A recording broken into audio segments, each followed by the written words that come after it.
cuarta pared no existe.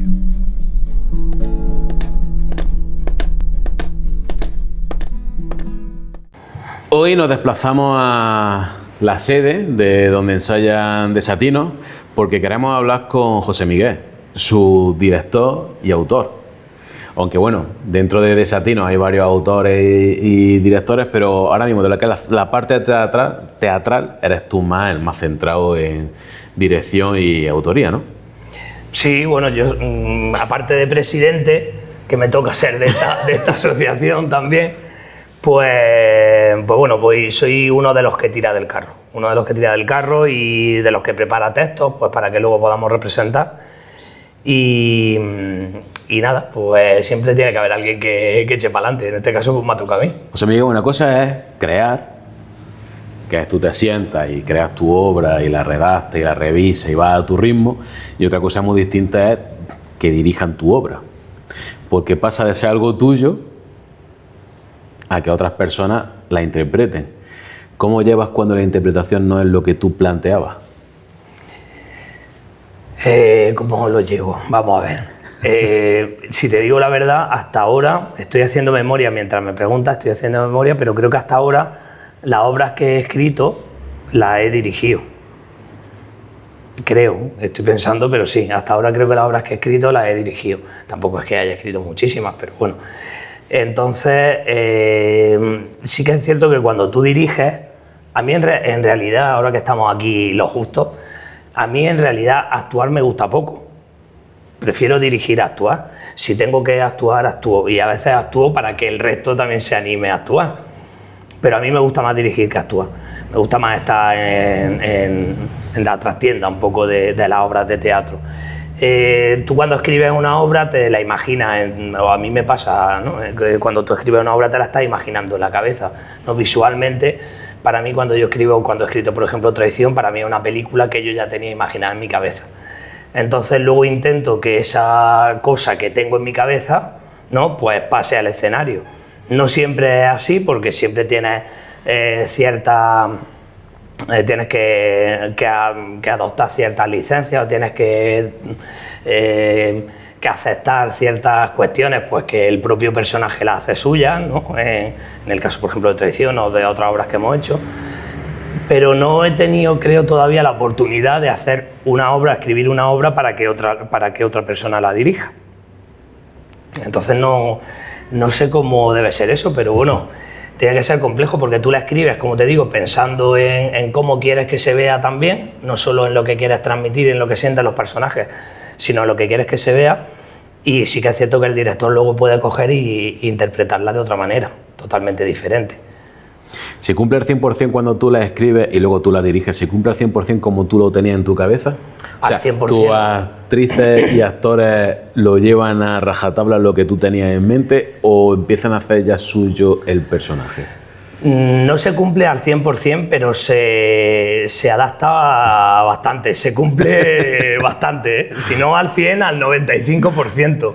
Prácticamente. Tengo la suerte de que es verdad que con los actores con los que he trabajado, la gente de nuestro grupo de teatro, captan muy bien la idea de lo que les indico y lo hacen súper bien. Sí que es cierto que luego cada personaje se le permite tener ciertas licencias, ¿no? Pues para hacer el personaje suyo y que le dé el punto este punto de personalidad también que al final tienes que imprimirle al personaje, ¿no? Pero bueno, sí que es cierto que se adaptan bastante bien a lo que les digo, casi al 100%. Entonces eres un director exigente. Bueno, soy un director exigente. Yo soy un director que piensa que aprenderse los textos, aprenderse los movimientos de escenario, cuidar todos los detalles es fundamental para que una obra gane. No me gusta preparar una obra y decir tenéis que ensayar el texto y a las 2 semanas lo interpretamos. No, yo soy de los que piensan que las cosas hay que trabajarlas, hay que ensayarlas de forma dura para que salgan bien. Como autor y como director, si tú tienes que elegir entre que el público entienda al 100% tu obra o que el público se lleve con una sensación de un sentimiento, por ejemplo, una tragedia, ¿no? Que se lleve con un remordimiento dentro, aunque no hayan entendido al 100%, ¿con cuál te quedas? Con la segunda. indudablemente. Sí, yo creo que las obras de teatro tienen que transmitir al espectador. Tienen que transmitir, tienen que conmover al espectador. El espectador tiene que ser parte de esa historia. Otra cosa es que entienda el 100% de lo que pasa en la obra. Muchas veces no lo entendemos. Nosotros, a mí mismo me pasa, decía, a cualquiera le puede pasar. Por ejemplo, la obra de Traición es una obra que tiene un texto muy denso. Tiene un texto denso, pero se transmite lo que se quiere transmitir con esa obra. Aunque haya partes de esa obra que no entienda, o que, por la carta a los comuneros o tal, es decir, cosas muy, a lo mejor muy técnicas, muy históricas. Pero vamos, yo sin duda prefiero que la gente salga con esa sensación de ¡buah! He visto algo increíble, ¿no? Insuperable. Prefiero esa sensación. ¿Qué te da más miedo? ¿No tener nada que contar o tener algo demasiado doloroso sin saber cómo contarlo? Pues casi que da más miedo no tener nada que contar. No sé. Cuando ya no tienes nada que contar, es que nada tiene sentido, ¿no? Es decir, creo que siempre es bueno siempre tener algo que contar. Es verdad que no siempre estamos también en la misma línea, que pues, esto es como todo, tenemos altibajos. Hay veces en los que tienen más cosas que contar y veces en las que tienen menos cosas que contar, pero bueno, yo creo que lo importante es tener que contar algo. Siempre, sea lo que sea. ¿Y si hay algo que contar y no sabes cómo contarlo? Pues tienes que darle 20 vueltas al asunto para intentar saber cómo contarlo. Tienes que... Esa es también la historia, la misión en este caso, de un autor o de un director. Tienes que partirte la cabeza pues, para decir, ¿cómo puedo contar esto? Los textos, por ejemplo, que escribimos, a mí me cuesta mucho trabajo, es decir, es algo que muchas veces no se ve, pero un libreto como esto, por ejemplo, es una adaptación, ¿no? Esto es una obra adaptada, El burlador de Sevilla, que a lo mejor nos ponemos ahora con él. Vamos a ver, estamos ahí con los personajes, tal, porque es complejo, es una obra con muchos personajes. Esto no es una obra propia, es una obra adaptada también que tiene muchísimo trabajo, pero para poder adaptar una obra y que siga teniendo sentido es súper complejo. Es decir, por ejemplo, esta es una obra en verso en la que quita muchas partes porque es una obra densa, muy larga, tal, y volver a hacer algo en verso que siga teniendo el mismo hilo y que tenga sentido y no pierda nada de la historia, pues es complicado, es un trabajo complicado, y mucho más cuando tienes que crear algo nuevo, claro. Es un trabajo al que se le dedica muchas horas. Cuando adaptas o escribes, ¿lo haces pensando ya en tus actores o después de hacerlo es cuando buscas los actores? Porque, a ver, hay que entender que esto es un grupo aficionado. Aquí nadie cobra. Correcto. Tú tienes tu grupo y es el que hay, no hay más. Cuando los escribes y cuando los adaptas, ¿lo haces pensando en ellos? ¿O primero hago la obra y luego ya buscamos a ver cómo lo metemos a cada uno en el personaje? Yo primero escribo la obra. Primero escribo la obra y luego vemos a ver dentro del grupo que tenemos a quién le puede interesar o a quién le puede encajar, porque, pues yo qué sé, a lo mejor a mí me encanta hacer aquí de Don Juan, pero no doy el perfil, o me encanta hacer de otro personaje y luego no se entendería, aunque en realidad en el teatro yo creo que vale todo también. En el teatro pues hemos visto a Bernarda Alba interpretando a los actores, ¿no? Hombres, o a Poncia, es decir, que al final el teatro es teatro y yo creo que al final también todo vale, entre comillas, pero no, yo escribo la obra primero y luego vemos los personajes. Sí que es cierto que a lo mejor puede pasar al contrario, es decir, voy a escribir una obra de teatro para ti, pues sí, se podría hacer también, pero no, todavía no lo he hecho. La escribo y luego busco los personajes. ¿De Traición no iba ya un poco encaminado? No, yo porque pensaba... las dos actrices lo bordaron, ¿no? No, fíjate, en Traición sí que es cierto que cuando estaba escribiendo Traición, al final te voy a contar una cosa que no sabe mucha gente. Traición en principio no iba a ser una obra de dos personajes. ¿Un monólogo? No, tampoco. Traición en principio iba a ser una obra con muchos personajes. Y de hecho, si tú ves mis primeros borradores de Traición, Traición tiene muchos personajes. Es decir, es una obra pues tipo El burlador de Sevilla, con 10, 12, 15 personajes. Estuve durante un tiempo, claro, yo lo que hago es cuando escribo algo voy cogiendo partes, ¿no? Escribo una parte, escribo otra parte, no me pongo y lo escribo todo seguido en orden, ¿no? Yo voy escribiendo las partes conforme voy viendo. y luego las voy uniendo para que vayan teniendo sentido. Entonces recuerdo que estuve viendo la obra de Lolita de Poncia, la trajeron al Teatro Infanta Leonor hace ya un par de años, 2, 3 años ahora, 3 años seguramente. Y entonces fue cuando se me encendió la bombilla y dije, bueno, ¿y por qué no podemos hacer algo parecido con Traición? Es decir, que sea la propia reina Juana la que cuente su historia. Entonces planteé hacer un monólogo. De esa obra que estaba escribiendo con muchos personajes, planteé hacer un monólogo. Pero es cierto que luego un monólogo es también muy denso y una responsabilidad muy grande para una sola persona. Entonces me encajaba muy bien tener a 2 personajes que representaban o encarnaban, uno a la Juana resignada, en Tordesillas, encerrada, mayor, y a una Juana joven que todavía se revela, que tal, ¿no? Me encajaba perfectamente y por eso elegí al final hacerla con 2 personajes. Pero al principio empecé a escribir otra cosa diferente, totalmente, vamos. Es que voy a dar un salto. En esta misma obra, ¿qué parte crees de toda la obra entera que aún vive en cada uno? ¿Que aún vive? En cada uno, de todos los que la hemos visto, los espectadores. ¿Qué ha sido lo que tú crees que más ¿Qué más llega? Lo que más llega. Lo que más llega a la gente. Pues quizá la parte en la que el personaje tiene esa conversación con el resto de nobles de la época, ¿no? Que los nobles de la época en esta obra al final los representan los espectadores, ¿no? Que es una forma también de que la reina interactúe directamente con el público, y en la que pues, dice que quieren encerrarme por loca, pero es que yo no quiero dejarme encerrar, es decir, que no voy a permitir que me encerréis, tal. Yo creo que ahí cuando se ve la desesperación, pero esa fuerza que la reina saca tal, quizás es algo que llega bastante al público.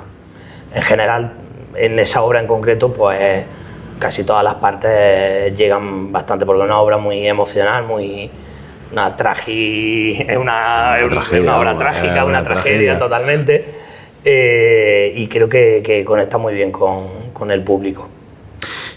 Es un personaje que no estaba loca, evidentemente. Se podría decir que se volvió loca por su obsesión en algún momento de su vida, por la obsesión y la que tenía.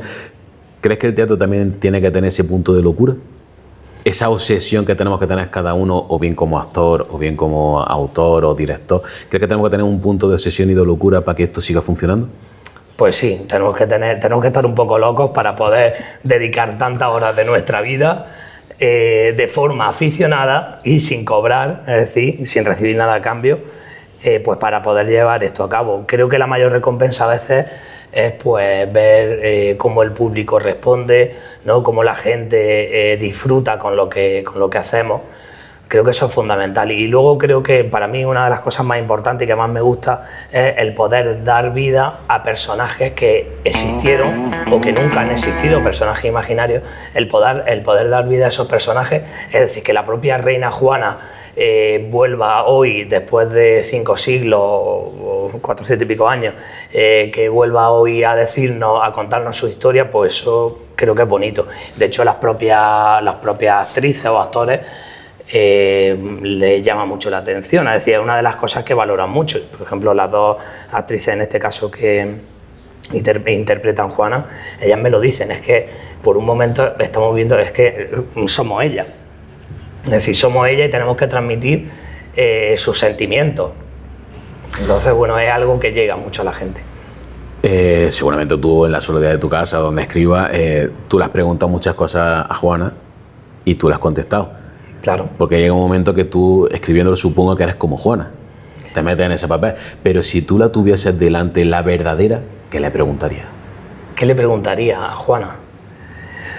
Porque a ver, hay que partir también de que esto no ha sido un trabajo de me siento y lo escribo, ¿no? Hay una documentación, seguramente haya leído mucho, haya investigado mucho de ella para hacer esa obra. Te diría que es un trabajo casi de años. De años en el sentido, porque no es tampoco un trabajo continuo de que digas voy a ponerme a escribir una obra y la escribes 2 meses, no, porque escribes, lo dejas, lo vuelves a retomar, lo vuelves a dejar, te ves 3 películas, te lees 2 libros y al final va saliendo eso, ¿no? Pero es un trabajo que no es constante, lo vas dejando, lo vas cogiendo hasta que al final pues lo pares, no pares a este niño, ¿no? Que dices, mira, aquí está ya, pero que eso es un trabajo largo, es un parto largo y un embarazo largo. Si la tuviera Juan ahora mismo delante, pues no sé, igual le preguntaría, pero claro, es que pues luego por partes que entiendo también lo que hizo, entonces igual le preguntaría que por qué se resignó tanto de esa manera y no se reveló más, pero es que yo sé la respuesta, es decir, es que le preguntaría algo que lo sé, porque ella en verdad no se resigna porque no quiere competir o no quiere luchar contra su hijo, no quiere luchar contra su padre, no quiere luchar, porque al final era una madre, era una esposa, era una hija, ¿no? Que traicionada por todo. Pero aún así no quiere enfrentarse a ellos, no quiere enfrentarse a ellos, entonces yo mismo me respondo a lo que quiero preguntarle. Te pasa como cuando la estás escribiendo, tú mismo te respondes a las preguntas que hace ella. Es una forma... Pues sí, una forma menos de escribir la obra también. Cuando termina, Juan, Traición, cuando la terminas, ahora tienes que cerrar ese capítulo dentro de tu vida, que como tú has dicho te ha llevado años, y empezar con otra cosa. ¿Cómo ha sido esa transición? Porque fácil no tiene que ser.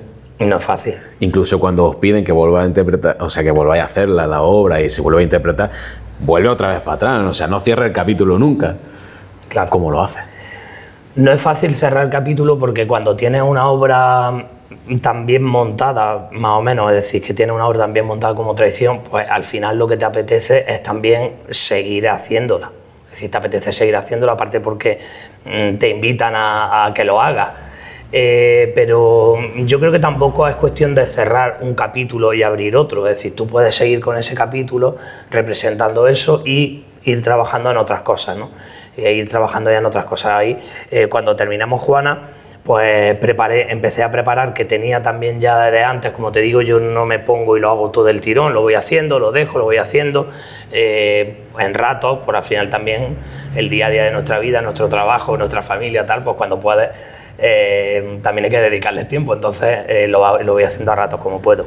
Después de Juana, terminé de preparar la adaptación del Burlador de Sevilla, que ha quedado también muy bien, ha quedado una obra bastante cómoda porque no es tan larga como la original, es bastante entendible y tal, con el problema también de que tiene muchos personajes, es una obra con muchos personajes, estamos viendo cómo podemos hacerla, si quitando algún personaje más, si haciendo que un mismo actor interprete a 2 o 3 personajes, estamos ahora en ese punto.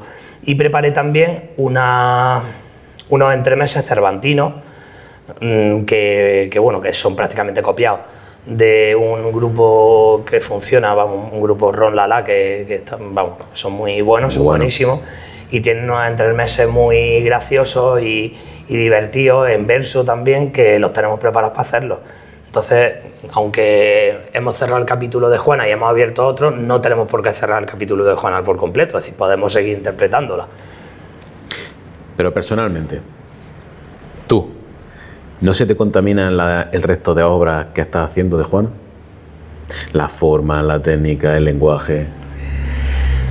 Puede ser, no sé, pero puede ser que a lo mejor te contamines de las obras que ya has ido haciendo y que vayan marcando, pero al final es que vas marcando un estilo, ¿no? Vas marcando un estilo, en este caso histórico, o no, de teatro histórico. Quizá puede ser, sí, seguramente. Seguramente. Que nos salgamos del teatro no termina histórico. De salir del histórico. Vamos a dar un giro. Nos metemos más en el tema de dirección, que no es fácil. Y más cuando es un grupo aficionado. Yo siempre he pensado que los grupos aficionados, la gracia que tiene también es el crecimiento. O sea, avanzar, ir puliendo cosas, cada actor que vaya mejorando, la dirección propia también va puliendo, va mejorando su dirección. Ahora en el caso tuyo, cuando tú coges tu grupo, ¿qué te esfuerzas más? ¿En que sea divertido y haya un crecimiento y cada actor se pula? ¿O que la obra quede redonda? A ver, yo siempre se lo digo a ellos que lo principal es que disfruten con lo que están haciendo. Eso para mí es lo fundamental. Disfrutar con lo que están haciendo, porque si esto fuera nuestro trabajo, es decir, si fuésemos profesionales del teatro, pues entonces la cosa cambiaría, porque es mi trabajo y yo me gano la vida con esto y tal, pero como no nos ganamos la vida con esto, como es algo aficionado, entonces para mí lo principal es que ellos disfruten con lo que hacen. Ahora, que disfruten con lo que hacen, pero que salga algo redondo, es decir, que quede algo bien hecho. Entonces por eso insisto mucho en los ensayos, en preparar bien los textos. A ver, cuando una cosa, una obra se prepara bien, eso se nota y el espectador lo nota. Cuando preparas una obra pues rápida que tienes que sacar porque tienes que hacerla y tienes un mes para hacerla, pues bueno, también puede salir bien y también vamos, es un reto para el propio actor el poder prepararse algo de forma tan rápida, pero siempre dejas cosas a la improvisación, que tampoco está mal, pero no sé, yo creo que las cosas hay que trabajarlas más. Entonces, a tu pregunta, yo lo principal es que ellos disfruten representando una obra de teatro y si sale redonda, mejor. Una de las cosas que también se trabajan, que bueno, en vosotros he visto que cuesta un poco más, ya por los años que llevo viendo, es el tema de la improvisación. Sí, es que no es tan fácil, improvisar no es fácil, ¿eh? Es una cosa que se trabaja. Se trabaja mucho, improvisar no es fácil. Y dentro de nuestro grupo, pues hay quien sale más airoso de una situación y hay quien sale menos airoso de una situación porque no sabe improvisar. Entonces, yo lo que le digo a ellos, el texto únicamente lo conocéis vosotros. Es decir, muchas veces nos complicamos mucho con el texto, porque es que el texto tal, y digo, oye, que el texto lo conoces tú, que el espectador no conoce el texto que tú tienes, que si te saltas 2 frases, 3 frases, o un párrafo, o un folio entero, el espectador no lo va a saber. Es decir, que tú quieres poner una cosa antes o después siempre que tenga sentido y no entorpezca a los demás, pues bueno, no pasa absolutamente nada. Pero creo que es importante también aprender a improvisar. Y es cierto que no improvisamos mucho. O hay algunos que no improvisan mucho, otros a lo mejor pueden improvisar más. ¿Qué sientes tú cuando la escena pasa de ser algo que tú has dirigido a ser algo de los actores que dominan por completo? ¿Qué es lo que sientes tú? Cuando ya deja la dirección, pasa a un segundo plano y dices, bueno, mi función ahora es pulir detallitos porque ya la escena es de ellos. Y disfrutar. Y disfrutar. Claro. Y disfrutar. ¿Qué es lo que tú sientes cuando pasa eso? Pues en el punto, precisamente lo que digo, es en el punto en el que disfrutas. Es el punto en el que ya disfrutas, no tienes que estar pendiente de movimientos, de emociones, de proyección de voz, de nada. Y es el momento en el que realmente disfrutas viendo el trabajo que han ido realizando. No solo escribir un texto, sino todo el trabajo que han ido desarrollando pues durante el tiempo que se está ensayando esa obra. Vamos a ir cerrando. Tengo aquí un montón de preguntas, podemos estar aquí ahora, porque me da un gustazo escucharte. Pero quiero cerrar con una que es de las que hace pensar. Venga. Ya sea obra propia, adaptación, tú llega algún momento, y llegará algún momento, si no lo has hecho, que empiezas a desnudarte a ti mismo en una obra. De alguna forma. Lo primero, ¿ha pasado eso ya? Interiormente, que te hayas desnudado dentro de una obra, de forma camuflada o forma más explícita. Todavía no, pero bueno, llega el punto en el que a lo mejor lo puedes hacer y contar tus propias experiencias en las obras que escribes. Por el momento no. Por el momento no, todavía no lo has planteado. ¿Te lo has planteado alguna vez de hacer algo más personal? Sí. Como un Almodóvar, por ejemplo. Sí, me lo he planteado hacer algo más personal, aunque ahora mismo en este punto yo creo que con todo lo que tenemos por delante, tampoco me he puesto a hacerlo, pero sí, la verdad que puede ser algo interesante también, realmente. ¿Crees que ha llegado ya tu clima dentro de la dirección o de la autoría? Yo creo que podemos seguir todavía dando guerra. Hay muchos proyectos sí, todavía por ahí para podemos redactar. salir dando guerra. Lo único que falta es, yo siempre lo digo a la gente, a los nuestros, tenemos que disfrutar mucho de lo que hacemos, pero falta también compromiso. Hay que seguir, siempre tiene que haber gente que tire del carro, aunque esté solo, pero bueno, pues es verdad que aquí, por suerte, tenemos muchos grupos de trabajo, pues infantiles, de adultos, de tal. De actividades lúdicas y culturales, hay muchos grupos de trabajo con gente que te ayuda a tirar del carro, porque a veces tirar del carro una persona sola es muy complicado. Entonces siempre le digo a la gente, le pido compromiso, es decir, a los nuestros os pido compromiso, pues para que esto siga para adelante, porque si no es que es muy difícil. Si tenemos una obra con 15 personajes o con 12 personajes y venga, pues yo no puedo porque este texto es muy largo. No, pues yo es que este texto es muy corto y quiero otro más largo. Y ahora nos faltan hombres, nos faltan mujeres, tal. Entonces necesitamos compromiso de los nuestros, pues, para poder seguir sacando obras adelante. Y en lo que es la escritura, ¿cuál crees que es tu límite ahora mismo? Pues no lo sé. Me has hecho una pregunta buena, no sé. El límite... ¿Has llegado al punto de ese de decir... El límite que me dé mi cabeza, es decir, que ahora mismo no sé. Ahora, la verdad que ahora mismo tampoco tengo ninguna obra en mente que diga necesito escribir algo sobre esto. No, la verdad que no, porque tenemos ahora mismo estas adaptaciones y no tengo nada en mente para ponerme a escribir. Aparte porque estoy en otras muchas cosas. Pero no sé, pues el límite que me ponga mi cabeza. No hay ni investigación ni nada, es el que llegue. Ya está, el que me ponga mi cabeza. Y ya para cerrar del todo. ¿Qué le diría a tu yo de hace 10 años? ¿Qué le diría a mi yo de hace 10 años? Porque en 10 años he hecho muchas cosas. Y muchas que no te esperaba, seguro. Pues le diría que no tenía ni idea de que iba a estar aquí, ahora mismo, es decir, que no. De hecho, al teatro llegamos ahí un poco de rebote también, que yo había hecho algunas cosas de teatro en el instituto, en el colegio, pero cosas pequeñas. Y llegamos un poco de rebote, así fue algo casual, pero algo que es muy satisfactorio, la verdad. Entonces a mí yo de 10 años, pues le diría que no saben lo que se va a meter, no tienen ni idea del boliche en el que se va a meter. Pues nada, muchas gracias, José Miguel. Nada, a vosotros.